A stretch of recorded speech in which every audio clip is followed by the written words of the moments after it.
హైదరాబాద్లో పడుతున్న భారీ వర్షాల కారణంగా ప్రజలు ఎంత ఇబ్బంది పడుతున్నారో ఇప్పుడు మీరు క్లియర్గా చూస్తున్నారు కదా. అంటే వీధుల్లోకి నీళ్లు నిండిపోయి రోడ్లు నదులను తలపించేలా ప్రవహించిన దృశ్యాలు ఇవి. టీపీసీసీకి సంబంధించిన అధికారులు ఆ రోడ్ల మీద పడవలు వేసుకొని వస్తున్న దృశ్యం అయితే ఇక్కడ మనం క్లియర్గా చూడవచ్చు. ఆఫీస్ వాళ్ళు, అదేవిధంగా గ్రామస్తులు కూడా అక్కడ క్లియర్గా ఉండి అక్కడ ఉన్న పరిస్థితిని అయితే ఎక్స్ప్లెయిన్ చేసిన దృశ్యాలు అయితే ఇక్కడికి క్లియర్గా కనిపిస్తున్నాయి. చాలామంది సురక్షిత ప్రాంతాలకు కూడా తరలించడం జరిగింది.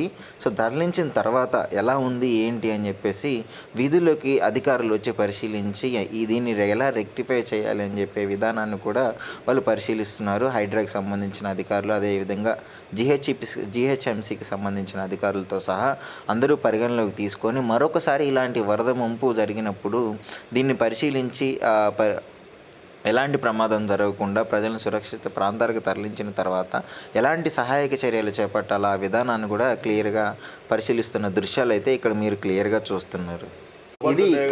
ఇది కృష్ణానగర్ ప్రాంతం అయితే ఇక్కడ ఉంది. దుర్గానగర్, కృష్ణానగర్ జంట నగరాల మధ్య ఈ కూడలిలో అయితే ఈ వాటర్ మొత్తం ఈ విధంగా నిలిచిపోయిన పరిస్థితి. అంటే రోడ్ల మీద బోట్లు వేసుకొని తిరిగే పరిస్థితి. మన గ్రేటర్ హైదరాబాద్లో చిన్న వాన పడ్డా కానీ ఈ విధంగా డ్రైనేజీలు పొంగి వెళ్ళాల్సిన నారాలు వెళ్లకుండా రోడ్ల మీదకి నీళ్ళు వచ్చిన పరిస్థితి అయితే ఇక్కడ మీరు క్లియర్గా చూస్తున్నారు.